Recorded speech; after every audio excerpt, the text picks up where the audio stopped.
अयोध्या के अंदर अब एक भव्य मंदिर तो बनने जा रहा है। मैं दिल्ली के लोगों को, दिल्ली के हमारे सारे बुजुर्गों को कहना चाहता हूं कि एक बारी मंदिर बन जाए, आप सबको अयोध्या के फ्री में दर्शन करना। हेलो दोस्तों, मैं हूं नरेंद्र जांगड़ा और आप देख रहे हैं लटरम सटरम। तो दोस्तों, आज मैं बात करूंगा दिल्ली के मुख्यमंत्री अरविंद केजरीवाल के बारे में। जी दोस्तों, दिल्ली के मुख्यमंत्री अरविंद केजरीवाल ने विधानसभा में खड़े होकर अयोध्या राम मंदिर का जिक्र करते हुए अपने 10 टारगेट गिनवाए। वो 10 टारगेट क्या थे, आप इस वीडियो में देखिए। अध्यक्ष महोदय, प्रभु श्री राम हम सबके आराध्य हैं। मैं व्यक्तिगत तौर पे हनुमान जी का भक्त हूँ। हनुमान जी रामचंद्र जी के भक्त हैं, तो उस नाते मैं हनुमान जी और श्री रामचंद्र जी दोनों का भक्त हूँ। प्रभु श्री राम अयोध्या के राजा थे। उनके शासनकाल में कहते हैं कि सब कुछ बहुत अच्छा था, सब लोग सुखी थे, किसी को किसी प्रकार का दुख नहीं था, हर तरह की सुविधा थी। उसे राम राज्य कहा गया। राम राज्य एक अवधारणा है। रामचंद्र जी भगवान थे, हम उनके सामने एक तुच्छ प्राणी हैं, हम इंसान हैं, हम तो कंपेयर भी नहीं कर सकते। लेकिन उनसे प्रेरणा लेके हम अगर उनके राम राज्य की अवधारणा के रास्ते पे चल के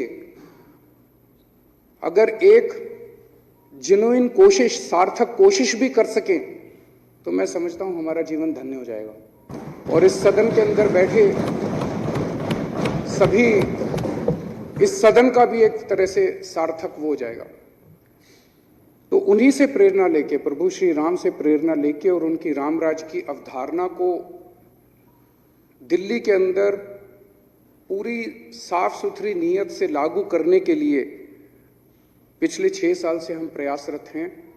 और हमने एक तरह से 10 अपने मुख्य बिंदु बनाए हैं, 10 प्रिंसिपल्स बनाए हैं रामराज की अवधारणा से प्रेरणा लेके।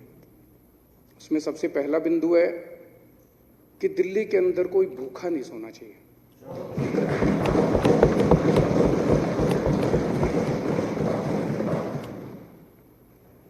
इसके लिए किस्म किस्म के प्रयास कर रही है सरकार। नॉर्मल जिंदगी में भी नहीं सोना चाहिए, जब शांति हो रही है और कोई अगर महामारी आ जाए, कोई कुछ हो जाए, तब भी कोई भूखा नहीं होना चाहिए। उसके लिए किस्म किस्म की योजनाएं बनाई जाती हैं, किस्म किस्म की। हमने महामारी के दौरान लोगों के 1 करोड़ लोगों को सूखा राशन दिया, 10 लाख लोगों को 2 समय का कुक्ड मील देते थे। हमने बहुत सारी व्यवस्थाएं की उस दौरान। और अब ये जो door step delivery of ration है, जब घर घर लोगों को राशन पहुंचाएंगे, ये भी उसी दिशा के अंदर है कि हमारी दिल्ली के अंदर कोई भी व्यक्ति भूखा नहीं सोना चाहिए। दूसरी,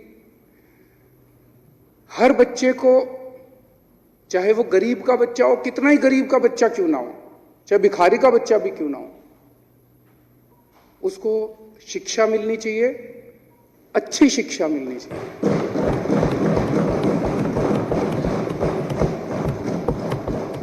ये अभी तक हमारे देश के अंदर जो व्यवस्था थी कि गरीबों के बच्चे सरकारी स्कूल में जाएंगे, अमीरों के बच्चे प्राइवेट स्कूल में जाएंगे, व्यवस्था खत्म की हमने दिल्ली के अंदर। अब ऐसी व्यवस्था दिल्ली के अंदर नहीं है। अब चाहे गरीब का बच्चा हो, चाहे अमीर का बच्चा हो, हर बच्चे को अच्छी शिक्षा दे रहे हैं, अच्छी से अच्छी शिक्षा दे रहे हैं। और अब हर बच्चे को एक जैसे पढ़ने के अवसर मिल रहे हैं और पढ़ने के बाद उनको एक जैसे नौकरी के अवसर मिल रहे हैं।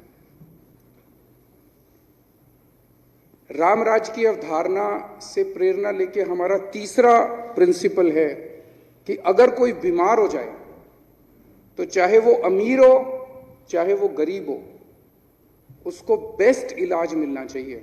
ऐसा नहीं कि अमीर तो चला गया 5 स्टार अस्पताल में और गरीब बेचारा धक्के खा रहा है कहीं और। सरकारी अस्पतालों का जो बुरा हाल था उसको ठीक किया, मोहल्ला क्लिनिक बनाए, अब महिला मोहल्ला क्लिनिक बनाने जा रहे हैं। दिल्ली के अंदर रहने वाले हर नागरिक को, चाहे वो अमीर हो चाहे वो गरीब हो, उनको अच्छी से अच्छी, बेहतर से बेहतर स्वास्थ्य सेवाएं मिलनी चाहिए। प्रभु श्री राम के से प्रेरणा लेके हमारा चौथा प्रिंसिपल है कि चाहे कोई कितना भी गरीब क्यों ना हो, कई राज्य ऐसे हैं जिनमें मैं जानता हूं 10 रुपए यूनिट बिजली मिलती है, 7 रुपए यूनिट बिजली मिलती है। एक गरीब आदमी तो बेचारा बल्ब नहीं जला सकता। तो अगर आज बिजली जो है ये लग्जरी नहीं है, आज बिजली जो है वो नेसेसिटी है, वो जरूरत है, मूलभूत जरूरत है। तो उन राज्यों के अंदर एक गरीब आदमी जिएगा कैसे बिना बिजली के? तो हमने तय किया भाई 200 यूनिट बिजली एक आम आदमी को जीने के लिए जरूरी है। हमने 200 यूनिट बिजली तक माफ कर दिया। तो आज दिल्ली दुनिया का, देश का नहीं, दुनिया का अकेला राज्य है, दुनिया का अकेला शहर है जहां पे लोगों को 24 घंटे बिजली मिलती है, फ्री में बिजली मिलती है, गरीबों को भी मिलती है, अमीरों को भी मिलती है। उसी तरह से पांचवां हमारा सिद्धांत है पानी। आजकल इन्होंने पानी इतना महंगा कर दिया, बताओ, कि पहले जमाने में कहते थे पानी पिलाने का पुण्य होता है, आजकल पानी पिलाने के लिए सरकारें पैसे लेती हैं कि पैसे दो, पानी नहीं तो पानी नहीं देंगे। अब जिसके पास, गरीब के पास पैसा नहीं है वो पानी नहीं पिएगा? पानी तो पिएगा। तुम नहीं दोगे तो चोरी करके पिएगा, फिर उसको पकड़ के जेल में डालोगे तुम, तो ये तो सही नहीं है। तो हमने प्रिंसिपल बनाया, हमारा पांचवा प्रिंसिपल है कि पानी मिलना चाहिए, चाहे गरीब हो चाहे अमीर हो, 20,000 लीटर तक पानी। पांचवा है रोजगार। रामराज की अवधारणा के अंदर पांचवा हमने सिद्धांत बनाया है कि रोजगार, हर हाथ को काम मिलना चाहिए। इसके ऊपर भी सरकार तरह तरह से काम कर रही है, अलग अलग तरीके से काम कर रही है। स्टार्टअप पॉलिसी बनाई गई है, जॉब पोर्टल्स बनाए गए हैं, रोजगार मेले लगाए गए हैं, किस्म किस्म से रोजगार देने का प्रयास कर रही है। मैं ये नहीं कह रहा हमने सब कुछ अचीव कर लिया, लेकिन जैसा मैंने कहा कि ये एक अवधारणा है रामराज की जिसके ऊपर हम चलने की कोशिश कर रहे हैं, अच्छी साफ सुथरी नीयत से कोशिश कर रहे हैं, यही इंपॉर्टेंट है। सातवां है मकान। हर आदमी के सर पे छत होनी चाहिए। इसके लिए हमारी सरकार पूरी कोशिश कर रही है, खासकर गरीब लोगों के, जो झुग्गी झोंपड़ी में रह रहे हैं, जो आज बड़ी कठिन परिस्थितियों के अंदर रह रहे हैं, जो हम नहीं कह सकते कि इज्जत, वो पूरा जो एनवायरनमेंट है, जो माहौल है, वो अच्छा माहौल नहीं है। तो हम चाहते हैं कि उनको इज्जत का माहौल मिले। उनके लिए पक्के मकान बना के दिए जा रहे हैं, कई जगह मकान बन गए हैं और कई जगह मकान बना के दिए जा रहे हैं। आठवां सिद्धांत है महिलाओं की सुरक्षा। जिस राज्य के अंदर, जिस क्षेत्र के अंदर महिलाएं सुरक्षित नहीं है, महिलाओं की इज्जत नहीं है, वो समाज कभी भी प्रगति नहीं कर सकता। मैं समझता हूं कि पुलिस हमारे अंडर में नहीं है, लेकिन इसका रोना रोने से कोई फायदा नहीं है। जिनके अंडर में है वो अपना काम करें। जो हमारे हाथ में जो कुछ है हम कोशिश कर रहे हैं। हमारे हाथ में था सीसीटीवी कैमरे लगाना, हमारे हाथ में है डार्क स्पॉट्स को लाइट्स लगाना, हमारे हाथ में था बसों के अंदर सीसीटीवी लगाना, बसों के अंदर मार्शल लगाना, बसों में यात्रा फ्री करना। महिलाओं को सम्मान और महिलाओं को सुरक्षा देने के लिए हमारी सरकार पूरी कोशिश कर रही है। हमारा नौवां सिद्धांत है बुजुर्गों को सम्मान। जो समाज अपने बुजुर्गों को सम्मान नहीं देता, उसका समाज का अंत निश्चित है, वो समाज आगे बढ़ ही नहीं सकता। तो हमने अपने बुजुर्गों को सम्मान देने के लिए तरह तरह के कदम उठाए, लेकिन सबसे अहम कदम उठाया कि हम अपने बुजुर्गों को तीर्थ यात्रा करा के ला रहे हैं, जगह जगह तीर्थ यात्रा करा के। और उनसे जब वो लौटते हैं, मैं खुद मिला उनसे, जो ये उनका आखिरी फेज है जिंदगी का, और ये आखिरी फेज हमारे धर्म ग्रंथों में भी लिखा है कि आदमी अपना भगवान में लीन होके अपना आखिरी जिंदगी का फेज बिताना चाहता है।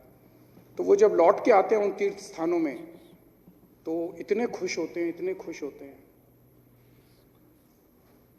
अध्यक्ष महोदय, सुप्रीम कोर्ट के आदेश के बाद अयोध्या के अंदर अब एक भव्य मंदिर तो बनने जा रहा है। मैं दिल्ली के लोगों को, दिल्ली के हमारे सारे बुजुर्गों को कहना चाहता हूं कि एक बारी मंदिर बन जाए, आप सबको अयोध्या के फ्री में दर्शन करा।